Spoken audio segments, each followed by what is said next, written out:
I'm Thomas Bennett, 62, from Denver, Colorado. For 30 years I thought I had it all. A perfect marriage with Sarah, my college sweetheart, 2 amazing kids, and a life others envied. We were the couple who'd weathered every storm, ready to shine at our 35th college reunion. That night laughter filled the air, old friends reunited, and we danced under twinkling lights, proud of our unbreakable bond. But then, a familiar face, Ethan, who'd always chased Sarah, walked in with a smirk that chilled me. Hours later, Sarah vanished. When she returned, her eyes were distant, her voice trembling. At home, as moonlight poured through our window, she confessed a truth that shattered my world. She'd betrayed me with Ethan in a hidden corner of the campus gym. My heart stopped. How could the woman I loved for decades do this? What would you do if your entire life unraveled in one night? Let me take you back to where it all began, so you can understand just how deep this cut went. Sarah and I met in 1985, 2 freshmen at the University of Colorado, thrown together in a sociology class. She was the girl with a laugh that lit up the room, her hazel eyes sparkling with curiosity. I was the quiet guy who spent more time sketching in notebooks than talking. But one day, during a group project, she flashed that smile and asked me to grab coffee. That was it, I was hooked. We started as friends, spending late nights debating music or sneaking into the campus library to study. By junior year, I mustered the courage to ask her out. She said yes, and from that moment we were inseparable. Our early years weren't easy. After graduation, Sarah landed a job in Chicago while I stayed in Denver for a startup gig. Long distance was brutal. Phone calls were expensive, and letters took forever, but we made it work. I'd drive 15 hours just to spend a weekend with her, and she'd surprise me with mixtapes in the mail. Those years taught me what commitment meant. When we finally tied the knot in 1995, at a small chapel in Boulder, it felt like we'd conquered the world. Our friends toasted us as the couple who'd beat the odds. We settled in Denver, built a cozy home in a suburb lined with aspens, and welcomed David in 1997 and Rachel in 2000. Life wasn't perfect, but it was ours. Filled with soccer games, family barbecues, and quiet nights watching old movies. By 2020, we were planning our retirement. We'd saved for a cabin in the Rockies, dreaming of mornings with coffee on a porch, overlooking the mountains. Sarah had taken up writing, pouring her heart into short stories, while I consulted for tech startups, working from home or client offices. Our kids were grown. David, 28, was carving his own path as an engineer, and Rachel, 25, was finishing grad school. We were proud not just of them, but of us. Our marriage was a rock, or so I thought. Every year, our college hosted a reunion for classes 35 years out, a big deal with live bands and alumni from across the country. In 2023, it was our turn.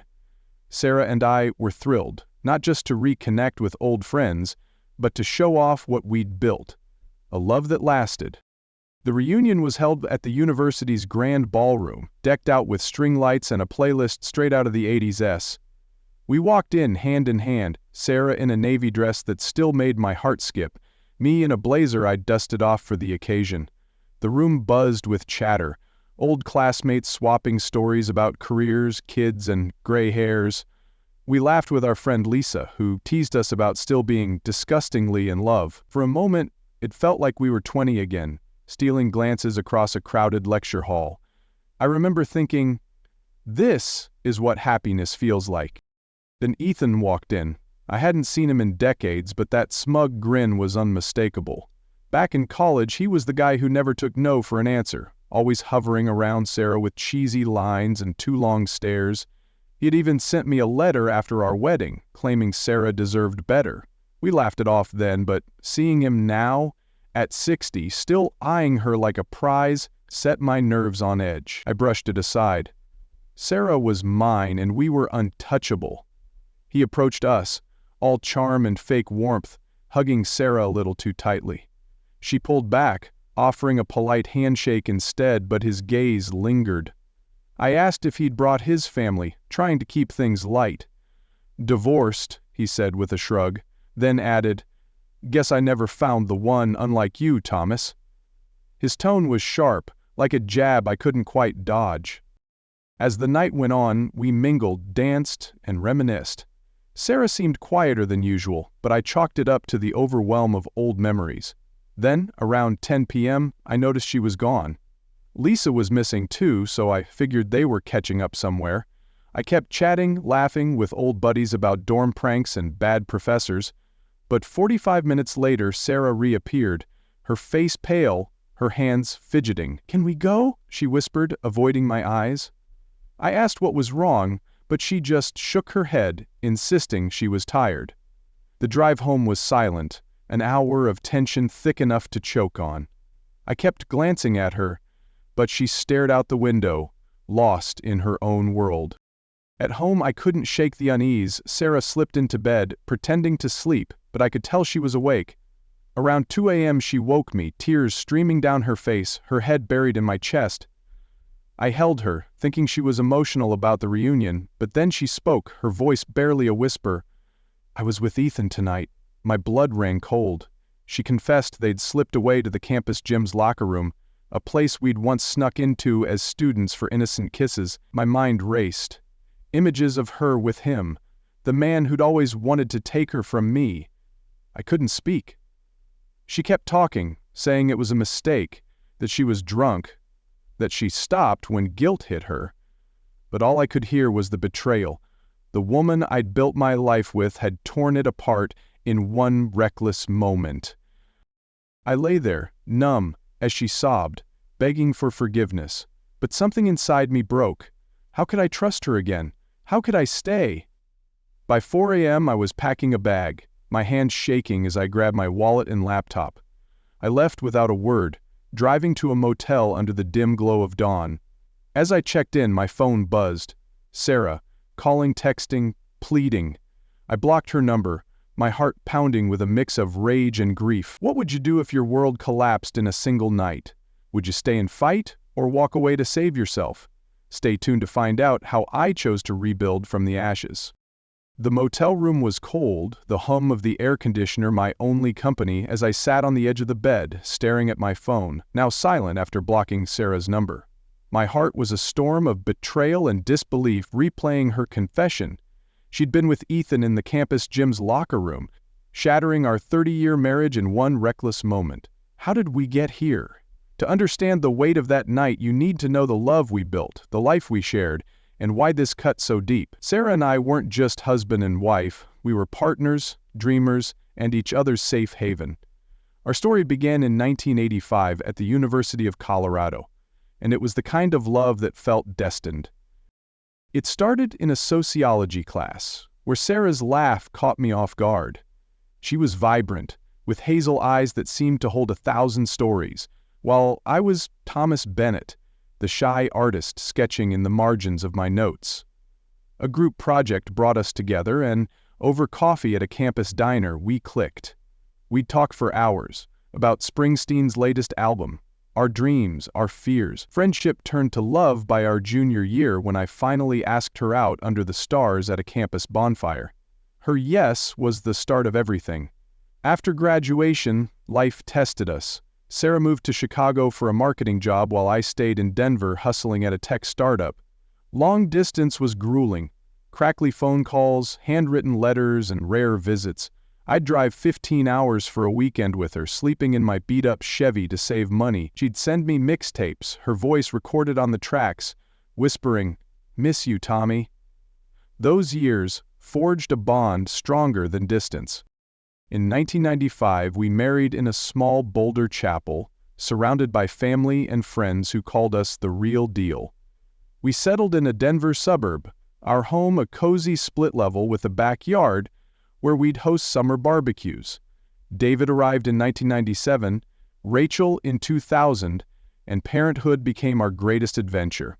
I'd coach David's soccer team, Sarah would braid Rachel's hair for dance recitals, and we'd collapse on the couch at night, laughing over takeout pizza. We weren't rich, but we were happy. Sarah's wit kept me grounded. My sketches of her, pinned to our fridge, made her blush. We fought, sure, over bills, schedules, whose turn it was to do dishes, but we always found our way back to each other. Our love was a quiet strength, the kind that made our kids roll their eyes when we'd slow dance in the kitchen to Van Morrison. As the years passed, we grew together. By our 40s, Sarah traded her corporate job for writing, pouring her soul into stories she'd read to me late at night. I shifted to consulting, advising startups from our home office or client sites. We dreamed of retirement, a cabin in the Rockies where we'd sip coffee on a porch, watching the sun rise. We saved diligently, scouting properties and imagining our golden years. Our kids flourished. David, now 28, was an engineer with a steady head. Rachel, 25, was chasing a master's degree, her spirit as fiery as her mother's. We were proud, not just of them, but of us. Our friends envied our closeness, our ability to weather life's storms. At college reunions, we were the couple who'd made it, the ones classmates toasted with, "Here's to love that lasts." The 35th reunion in 2023 was supposed to be our victory lap. The University of Colorado's ballroom was a time capsule.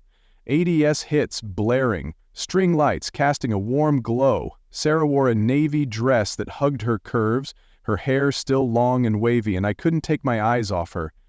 We danced to Sweet Child O' Mine, laughing as we tripped over each other's feet. Our friend Lisa, who'd known us since freshman year, teased, "You two are still gross together." It felt like we were 20 again, stealing kisses in dorm hallways. I remember holding Sarah close, thinking, this is forever. But forever is a fragile thing. Ethan's arrival shifted the air. He was a ghost from our past. The guy who'd trailed Sarah in college with lovesick stares and bad poetry. He never hid his feelings, even after we got engaged. Once he'd mailed me a letter, claiming Sarah deserved someone who'd worship her. We'd laughed it off, but his audacity stuck with me. Now, at 60, he sauntered into the reunion, his grin sharp as ever. When he hugged Sarah, his hands lingered too long and she stepped back, offering a handshake. His eyes, though, never left her. I tried to stay calm, asking about his life. "Divorced?" he said, his voice dripping with something I couldn't place. "Never found my Sarah, I guess." The jab landed, but I let it slide. Sarah was mine, and our love was bulletproof.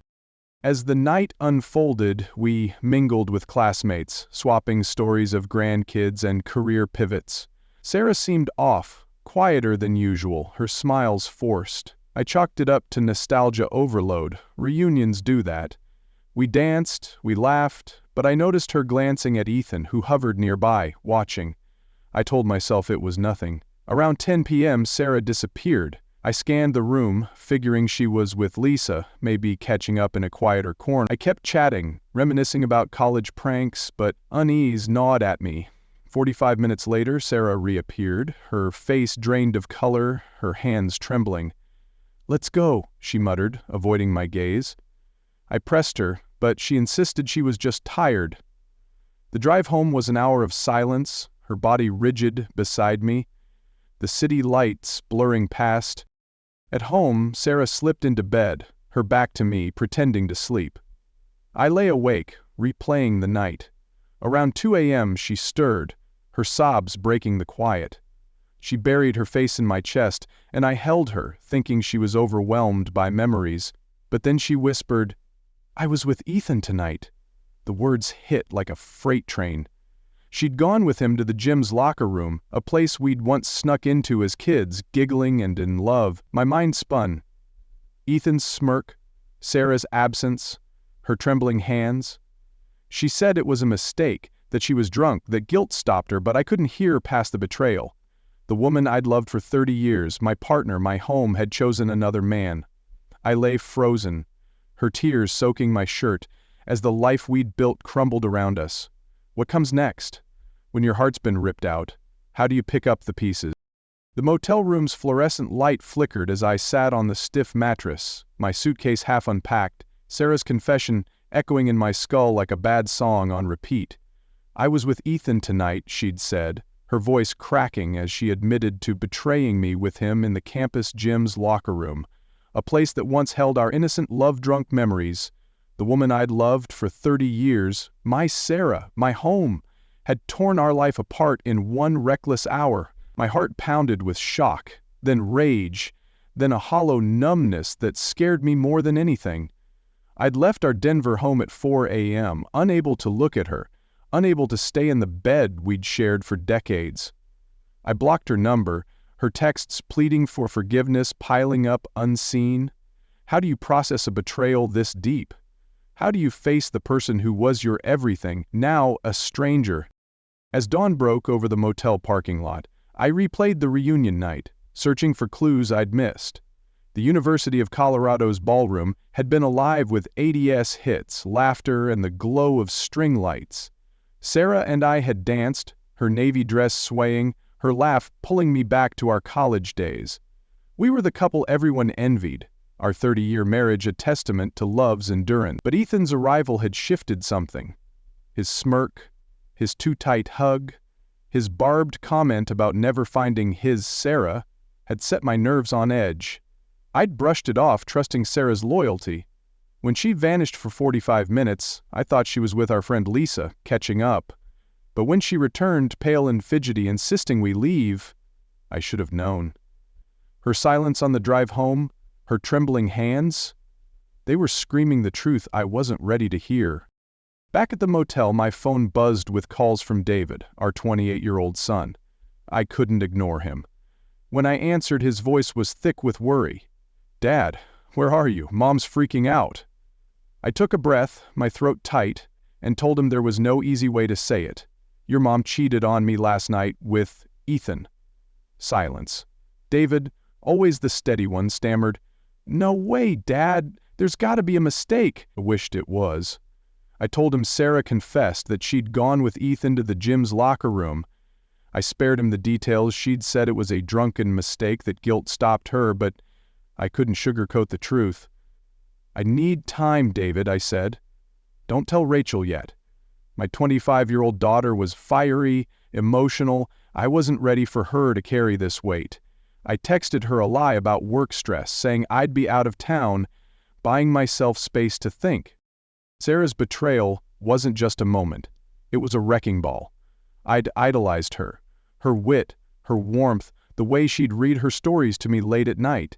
We'd built a life in our cozy Denver split level, raising David and Rachel through soccer games and dance recitals, planning a retirement cabin in the Rockies.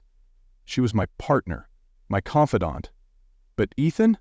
He was the sleaze who'd chased her in college, who'd sent me that smug letter after our wedding claiming she deserved better. I'd laughed it off then, secure in our love. Now, his smirk at the reunion made sense. A predator circling, waiting for a crack in our armor, and Sarah had let him in. I stayed in the motel for days, my mind a fog of anger and grief. Sarah's texts, before I blocked her, were a mix of apologies and panic. "I'm so sorry, Tommy. Please talk to me." I couldn't. Every word felt like a lie. I called Lisa, our college friend who'd been at the reunion, hoping for clarity. Her voice was heavy when she answered. "I saw it coming, Thomas," she said. She'd been dancing with Sarah when Ethan joined them, whispering in her ear. Sarah had smiled, nodded, and Lisa thought it was just his usual flirtation, but when Ethan suggested a walk, Lisa warned her. "Don't go, Sarah. You know how he is." Sarah brushed it off, saying it was just talk. Lisa didn't think much of it until Sarah didn't return. Worried, she searched and found them in the gym's locker room, caught in the act. "It wasn't Sarah's guilt that stopped it," Lisa said. I walked in, and she froze. The truth hit like a punch. Sarah hadn't stopped because of conscience. She'd been caught. That detail broke something in me. Sarah had told me she'd pushed Ethan away, overwhelmed by guilt. But it was a lie. The locker room was a 15-minute walk from the ballroom, deep inside the athletic complex. You don't end up there by accident. She'd chosen to go, chosen him. I felt like a fool, replaying every moment of the night. Her forced smiles, her rush to leave. Lisa said Sarah seemed into Ethan's flattery, his talk of her being the one who got away. It wasn't just a drunken slip, it was deliberate. I thanked Lisa, hung up, and stared at the motel's peeling wallpaper, my trust in Sarah crumbling to dust. I met with a lawyer the next day. a no-nonsense woman in a downtown Denver office. "You want a divorce?" she asked. I nodded, my voice steady despite the ache in my chest. "Split everything 50-50, I said. Sarah had earned her share of our savings, our home, but she'd also earned this separation. I didn't want revenge, just freedom. The lawyer warned me to tell the kids soon. They were adults, 28 and 25, and deserved to know. I dreaded it, but she was right. I called David again, updating him on my plan. He was quiet, still processing, but promised to keep it from Rachel until I was ready. I felt the weight of our fractured family. Our kids had grown up in a home full of love, and now it was gone. Back at the motel, I scrolled through old photos on my phone. Sarah and me at David's graduation, Rachel's first dance recital, our 25th anniversary dinner. Each one stung. I wasn't just losing a wife, I was losing my best friend, my history. But staying wasn't an option. I couldn't face her, couldn't pretend everything was fine. Her betrayal wasn't just with Ethan, it was the lie she'd told me, the choice she'd made. I packed my laptop, booked a flight to Seattle, and decided to leave Denver behind. Where do you go when your life falls apart? How do you start over at 62? Stay tuned to see how I found a new path through the pain. The Seattle skyline glittered outside my hotel window, a stark contrast to the dim motel room in Denver, where I'd grappled with Sarah's betrayal just days ago. Her confession, that she'd been with Ethan in the campus gym's locker room, had shattered our 30-year marriage, and Lisa's revelation that Sarah's guilt was a lie, that she'd only stopped when caught, had sealed my decision. I'd left our home at 4 a.m., blocked Sarah's desperate texts, and told our son David the truth, sparing our daughter Rachel for now. As I stood in this new city, my lawyer's words echoed, split the assets, tell the kids, move on. But how do you move on at 62 when your world has collapsed? I wasn't sure, but I knew I couldn't stay still. I booked a flight to Rome, trading my broken past for an open road, determined to find a new version of myself. The first weeks were a blur of survival. I landed in Italy, the cobblestone streets of Trastevere buzzing with life, vendors hawking fresh pasta, couples laughing over wine. I wandered, my backpack light but my heart heavy. Every corner reminded me of Sarah, the way she'd plan our trips, her laugh at bad tourist maps. I pushed those memories down, focusing on the present.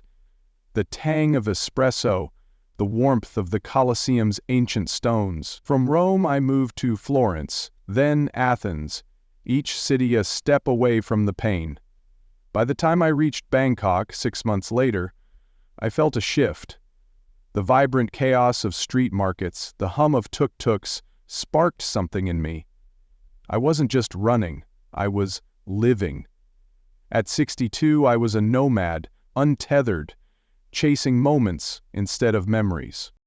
In Kyoto, Japan, a year after the betrayal, I met Laura. She was 57, an artist from Seattle with a warm smile and a story of her own, a messy divorce from a controlling ex.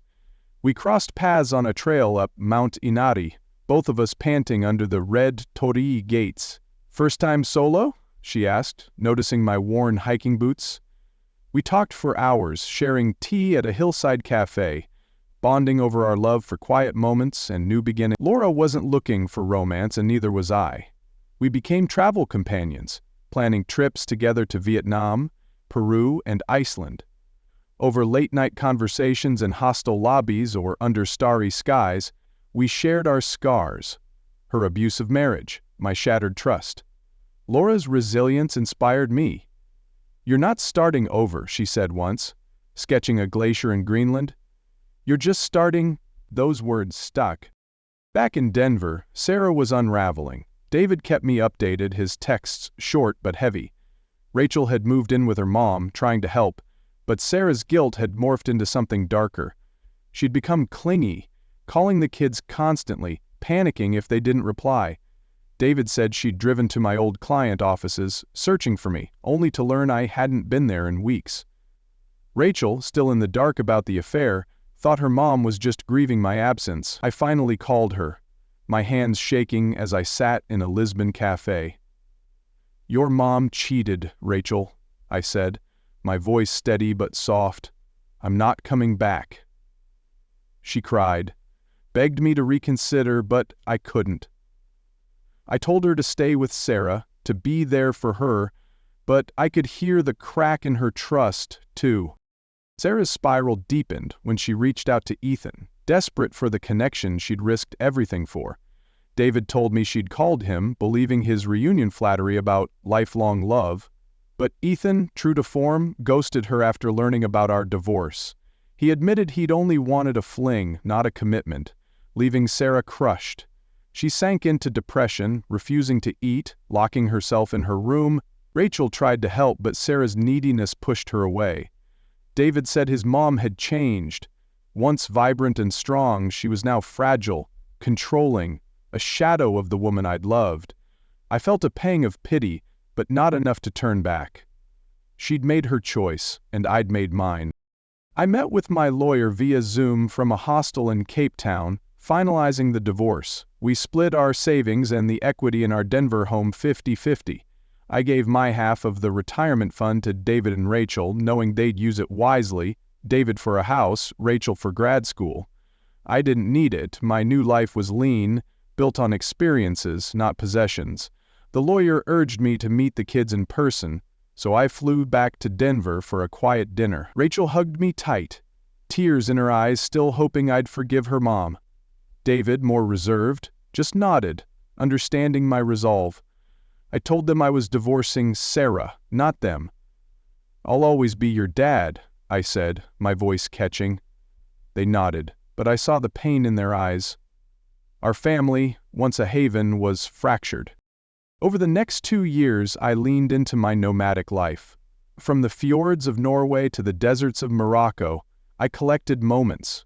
A fisherman's story in Portugal, a dance lesson in Argentina. Laura was by my side for most of it, her sketchbook filled with our adventures. We didn't rush into romance, but our bond grew, 2 souls healing together. No pressure, just presence. Back home, Rachel updated me sporadically. Sarah had been hospitalized briefly, her depression severe, but she was in therapy now, trying to rebuild.